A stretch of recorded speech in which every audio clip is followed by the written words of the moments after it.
Bismillahirrahmanirrahim.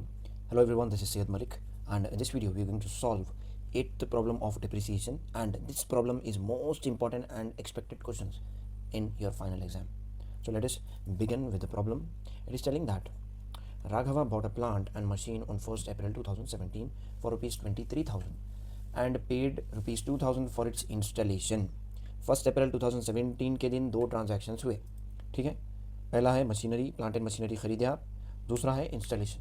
So for these two transaction we will write bank. And इधर क्या बोला, bought a plant बोल के बोला. Plant is nothing but a segment, a part of machinery. Machinery के हिस्से को प्लांट बोलते, right. And let us see, depreciation is to be allowed at 10% under straight line method. Rate of depreciation 10% है और method of depreciation straight line method है. On 31st March 2020, the plant was sold for rupees 8,000. Assuming that the accounts are closed at the end of financial year, prepare plant and machinery account. कब बेचे? 31st March 2020 को plant बेच डाले आप. कितने में? 8,000 में. सो ओवरऑल तीन इन्फॉर्मेशन क्वेश्चन में से निकालो. पहला मेथड कौन सा है, दूसरा रेट ऑफ डिप्रिसिएशन कितना है 10%, ठीक है. तीसरी इन्फॉर्मेशन क्या निकालना है हमको, when do we close our books. हम हमारे बुक्स ऑफ अकाउंट्स कब क्लोज करते हैं, that is at the end of financial year. इसका मतलब है 31st मार्च एवरी ईयर. तो ये पहले पढ़ते कि हम क्या करेंगे. Immediately will draw the format of machinery account. पहला ट्रांजैक्शन कब हुआ, 1 अप्रैल 2017 के दिन. तो दो ट्रांजैक्शन हुए. पहला आप खरीदे तो हम क्या लिखते टू ब्रैकेट में परचेस, 23,000 की मशीनरी खरीदे आप. उसके बाद क्या हुआ, सेम डेट पे आप क्या करें, इंस्टॉलेशन पे करें, राइट, दैट इज़ 2,000. अब ये बोलो ये साल कब ख़त्म होता, 31st मार्च 2018 के दिन ये साल ख़त्म हो रहा. So we will calculate depreciation at the end of the year. तो डिप्रिसिएशन का अमाउंट कितना है, 2,500. अब ये आया कैसा, let us see in our working note, ठीक है. वर्किंग नोट में हम सीधा सीधा चल जाएंगे. Calculation of depreciation, original cost into rate of depreciation, ये हमारा फॉर्मूला है, ठीक है. फर्स्ट ईयर का ओरिजिनल कॉस्ट कितना है, देखिए 25,000. तो फर्स्ट ईयर रहने दो, सेकेंड रहने दो, थर्ड रहने दो. ओरिजिनल कॉस्ट के ऊपर ही हमको डिप्रिसिएशन कैलकुलेट करना था. सो 25,000 इंटू 10% इज नथिंग बट 2,500. अब balance carry down brought down करना है हमको. उसके लिए हम टोटल करते हैं. 23 + 2 25 है और ये ज़्यादा है. जो ज़्यादा आ रहा हम उसको क्रेडिट साइड पे लिख देते. So from this 25,000 we will deduct the amount of depreciation to know the value of balance carry down, that is 22,500. Balance carry down एक बार लिखे तो बैलेंस ब्रॉट डाउन करना ये आपकी रिस्पॉन्सिबिलिटी है. So it will jump from the credit side and move towards the debit side below the total. और date इसकी बदल जाती, 1 अप्रैल 2018, राइट. अब ये साल कब खत्म होता, 31st मार्च 2019. ये डेट पे हम डिप्रिसिएशन कैलकुलेट करते हैं. सो अगेन सेकेंड ईयर का भी डिप्रिसिएशन 2,500 है. अब भी हम वर्किंग नोट में वेरीफाई करें, ठीक है. फर्स्ट ईयर का भी 2,500 है, सेकेंड ईयर का भी 2,500 है, थर्ड ईयर का भी 2,500 है. डिप्रिसिएशन हर साल सेम है because our method is state line method, ठीक है. And from this what will do, again will find the balance. Total करो, 22,500 ज़्यादा है, ये क्रेडिट साइड भी आ जाता. इसमें से 2,500 माइनस करो तो आपको बैलेंस कैरिड डाउन की वैल्यू मिलती है, दैट इज 20,000.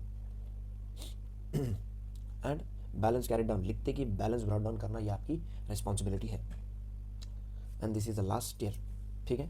1 अप्रैल 2019 की शुरुआत हुई थी ये साल की एंड 31st मार्च 2020 के दिन ये ख़त्म हो जाता. So before closing our books will calculate depreciation. Third year का डिप्रिसिएशन 2,500 रहेगा और आप थर्ड ईयर में बेच डालें. खरीदे तो डेबिट साइड लिखना है, बेचे तो क्रेडिट साइड. खरीदे तो बैंक लिखना है, बेचे तो भी बैंकिश लिखना है.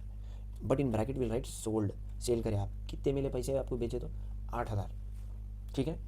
अब मोस्ट इम्पॉर्टेंट चीज़, आप मशीनरी खरीदो या बेचो, एक चीज़ होना मैंडेटरी है, या तो प्रॉफिट आता या तो लॉस. प्रॉफिट आया लॉस आया कैसा मालूम होना.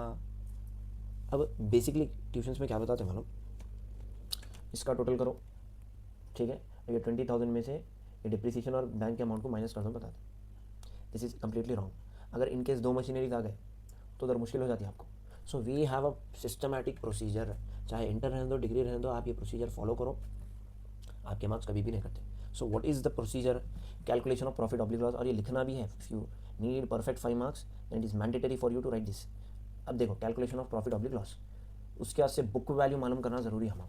अब बुक वैल्यू किसको बोलते हैं, बुक वैल्यू आती कैसा कैलकुलेट करते हैं हम, देखो इधर original cost minus depreciation up to sale. ये एक फार्मूला है, परमानेंट फार्मूला है। अब ओरिजिनल कॉस्ट कितना है 25,000 minus depreciation up to sale, मतलब 3 साल हो गए। ये पहले साल का डिप्रिसिएशन, ये दूसरे साल का और ये तीसरे साल का, तीनों को ऐड करो तो 25,000 माइनस 7,500 करे तो 17,500 होता। ऑलवेज रिमेंबर, बुक वैल्यू से कम में बेचे तो लॉस, ज़्यादा में बेचे तो प्रॉफिट। ठीक है, बुक वैल्यू से कम में बेचे तो लॉस, ज़्यादा में बेचे तो प्रॉफिट।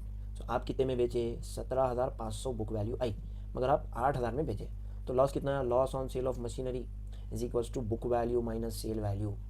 बुक वैल्यू कितनी आई 17,500, बेचे कितने में 8,000 में, तो इन दोनों को माइनस करें तो what will be the loss, that is 9,500 will be the loss on sale of machinery. ठीक है, अब ये तरीका आपको फॉलो करना है। ठीक है, अगर दूसरा तरीका फॉलो करें आप तो उससे भी आंसर आता, मगर 2 मशीनरीज अगर दे डाले तो तब आपका आंसर गलत हो जाता। Remember this. तो what is the simple and study rule, हम क्या करे थे, लॉस फाइंड आउट करें, लिख डालो। ठीक है, और एक चीज़ अच्छे से जहन में बिठा लो, अगर लॉस आया आपको तो मशीनरी अकाउंट में क्रेडिट साइड लिखते, प्रॉफिट आया तो डेबिट साइड। ये चीज़ याद रखो, और ये हर जगह अप्लाई नहीं होता ये रूल, ये सिर्फ और सिर्फ डिप्रिसिएशन करते वक्त मशीनरी अकाउंट में ये रूल अप्लाई हो रहा। ठीक है, लॉस किधर अप्लाई करना है, किधर लिखना है, क्रेडिट साइड मशीनरी अकाउंट में, और प्रॉफिट आया तो डेबिट साइड लिखना है। अब इसका टोटल करो 20,000 और इसका टोटल करो, ऑटोमेटिक 20,000 आ जाता, अकाउंट खुद ब खुद क्लोज हो जाता, बैलेंस नहीं बचता। क्यों नहीं बचता बैलेंस, मशीनरी है नहीं है, मशीनरी बेच डाले तो बैलेंस भी नहीं बचता। Right, from this we have completed the most important and expected questions in your final exam.